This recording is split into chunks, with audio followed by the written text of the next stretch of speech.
जय श्री कृष्ण मित्रों। आज हम आप लोगों को सुनाएंगे श्रीमद् भगवद गीता का दूसरा अध्याय, श्लोक नंबर 48। योगस्थः कुरु कर्माणि संग व्यक्त्वा धनंजय सिद्ध सिद्धयो शमो भूत्वा समत्वं योग उच्यते। अर्थात धनंजय, आसक्ति और संगदोष को त्याग कर सिद्धि और असिद्धि में समान भाव रखकर योग में स्थिर होकर कर्म कर। कौन सा कर्म? निष्काम कर्म। समत्वम योग उच्यते।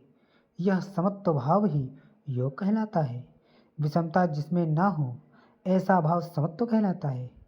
रिद्धियाँ सिद्धियाँ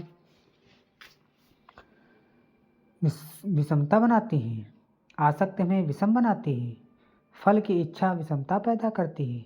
इसलिए फल की वासना ना हो फिर भी कर्म करने में अश्रद्धा न हो। देखी सुनी सभी वस्तुओं में आसक्ति का त्याग करके प्राप्ति और अप्राप्ति के विषय में ना सोचकर केवल योग में स्थित रहते हुए कर्म कर। योग से चित्त चलायमान न हो। योग एक पराकाष्ठा की स्थिति है और एक प्रारंभ की स्थिति भी होती है। प्रारंभ में भी हमारी दृष्टि लक्ष्य पर ही रहनी चाहिए। अतः योग पर दृष्टि रखते हुए कर्म का आचरण करना चाहिए। समत्व भाव अर्थात सिद्धि और असिद्धि में समभाव ही योग कहलाता है।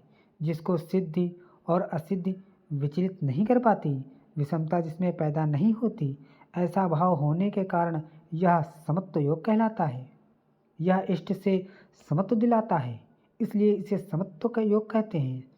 कामनाओं का सर्वथा त्याग है, इसलिए इसे निष्काम कर्मयोग कहते हैं। कर्म करना है, इसलिए इसे कर्मयोग कहते हैं। परमात्मा से मेल कराता है, इसलिए इसका नाम योग अर्थात मेल है। इसमें बौद्धिक स्तर पर ध्यान रखना पड़ता है कि सिद्धि और असिद्धि में समभाव रहे, आसक्ति ना हो, फल की वासना ना आने पाए। इसलिए यही निष्काम कर्मयोग बुद्धि योग में भी कहा जाता है।